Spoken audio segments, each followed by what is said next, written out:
Hi friends, welcome to Balaji Telugu tailor. ఇవాళ మనం blouse piece అనేది ఎన్ని రకాలుగా కట్ చేసుకోవచ్చు అనే దాని గురించి కూడా ఇప్పుడు నేను క్లుప్తంగా చెబుతాను. మీకు అర్థమయ్యేలాగా మనం ఏంటంటే యాజ్ టీజ్గా ఇలా పలుచుకొని ఈ రెండు మడతలు అనేది ఇలా వేసుకుని ఇక్కడ బ్యాక్ తీస్తాము, తర్వాత ఇక్కడ హ్యాండ్స్ తీస్తాము, తర్వాత వచ్చేసి ఇక్కడ వచ్చేసి మనం ఫ్రంట్ తీస్తాము. కామన్గా జరిగేది ఇది కాదు, అసలు అయితే మామూలుగా మనం ఇలా కూడా కట్ చేయొచ్చు అనమాట. ఈ బ్లౌజ్ పీస్ అనేది ఇలా వేసుకోండి. ఇలా వేసుకుని సపోజ్ మనం చెస్ట్ లూజ్ వచ్చేసి 8.5 ఇంచీలు అనుకుందాం, 17.5 అనుకోండి. సపోజ్ 17.5 అనేది ఇలా మడిచేసుకోవాలన్నమాట. ఫస్ట్ 17.5 ఇలా తీసుకోండి. ఈ ఖర్చు కోసం 1 ఇంచు ఇంపావు కానీ ఇంచు కానీ మీ ఇష్టం అనమాట. అది అలా మీరు పట్టేసుకుని తర్వాత ఏంటంటే ఈ పీస్లోనే మనం ఫ్రంట్ బ్యాక్ అనేది తీస్తాం అనమాట. ఈ పీస్లో అనేది ఫ్రంట్ బ్యాక్ తీస్తాం. తర్వాత వచ్చేసి ఇక్కడ హ్యాండ్స్ అనేది తెగుద్ది అనమాట. హ్యాండ్స్ కూడా మనకి ఇలా పెట్టేసుకుంటే ఈ గ్యాప్లోనే హ్యాండ్స్ అనేది వస్తాయి అనమాట. ఇది ఒక టైప్లో కట్ చేసుకోవచ్చు. అంటే ఇది కూడా కట్ చేసి చూపిస్తానండి, ఒకసారి మీకు కూడా అర్థం అవుతుంది. తర్వాత ఏంటంటే ఒకసారి చూడండి, ఒకసారి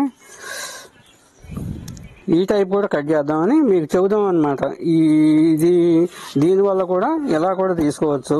తర్వాత ఏంటంటే ఇదే ప్రకారం మనం ఈ నిలువు క్రాస్ కటింగ్ కాకుండా నిలువు కటింగ్ అనేది చేసేటప్పుడు కూడా ఈ పీస్ అనేది ఇలా తీసుకోవాలన్నమాట. ఇక్కడ నుండి మనం ఫ్రంట్ శుద్ధి ఇలా మడుచుకోవాలి. ఏది నిలువు కటింగ్ అయినప్పుడు ఇక్కడ షోల్డర్ దగ్గర అతుకు లేకుండా ఉండాలి అంటే ఈ టైప్లో తీసుకోవాలన్నమాట. క్లాత్ అనేది ఇలా తీసుకోవాలి. ఇలా తీసుకుంటే మనకి ఫ్రంట్ బ్యాక్ అనేది ఇందులోనే తెగిపోద్ది అనమాట. తర్వాత ఏంటంటే వెనకమాల కూడా మనకు బెల్ట్కి కూడా వచ్చేస్తుంది అనమాట. ఇందులోనే బెల్ట్కి కూడా వస్తుంది అనమాట క్లాత్. తర్వాత ఇలా కట్ చేసుకోవచ్చు అనమాట. ఈ బ్లౌజ్ అనేది ఇలా కూడా కట్ చేసుకోవచ్చు. ఇది నిలువు కటింగ్ అయితే అనమాట, క్రాస్ కటింగ్ కాకుండా నిలువు కటింగ్ అయితే. తర్వాత ప్రతి వాళ్ళు సబ్స్క్రైబ్ చేయాలండి. తర్వాత ఏంటంటే లైక్ చేయండి. మీ లైక్ వల్లే మాకు ప్రతి వీడియో చేయడానికి కూడా నేను ఎక్కువగా అవకాశాలు ఉంటాయండి. ప్రతి వాళ్ళు ఒక్క లైక్ ఇవ్వండి చాలు. తర్వాత ఏంటంటే మనం ఇది కూడా చెప్పుకుందామండి ఒకసారి. ఇదిగోండి ఇలా తీసుకోవాలన్నమాట. నేను కట్ చేసిన పీస్ ఉంది కాబట్టి దీన్ని పెట్టేసి ఇలా తీస్తున్నాను అనమాట. ఇలా ఇప్పుడు ఇక్కడ హ్యాండ్స్ కూడా ఇక్కడ తెగుతాయి అన్నమాట. ఇందులో వచ్చేసి మీకు చూపించడం కోసం అనేది ఇలా చూపిస్తున్నాను అనమాట. ఎందుకంటే మీకు ఇది కూడా అర్థం అవుతుంది అనమాట. తర్వాత ఇలా ఈ చంక దగ్గర అనేది కొంచెం ఇలా క్రాస్ అనేది ఇలా పెట్టుకోవాలి. ఇది వీపు పొడవు ఎక్కువ ఉంది కాబట్టి ఈ క్లాత్ అనేది ఇక్కడ క్రాస్ పట్టీలు తెగుతాయి అనమాట. ఏం కాదండి, చంకలో ఒక్క అతుకు పడినందువలన ఏం కాదు. ఎందుకంటే ఫ్రంట్ కాబట్టి ఏమీ కాదనమాట. ఇది యాజ్ టీజ్గా మనం లైనింగ్లు ప్రతిదానికి పడతాయండి. ఎందుకంటే ఈ లైనింగ్ క్లాత్ అనేది నెక్కచ్చి పన్నా రాదనమాట. పన్నా తక్కువ ఉంటుంది కాబట్టి ఇలా వస్తుంది అనమాట. తర్వాత హ్యాండ్స్ అనేది ఇక్కడ తెగుతాయి అనమాట.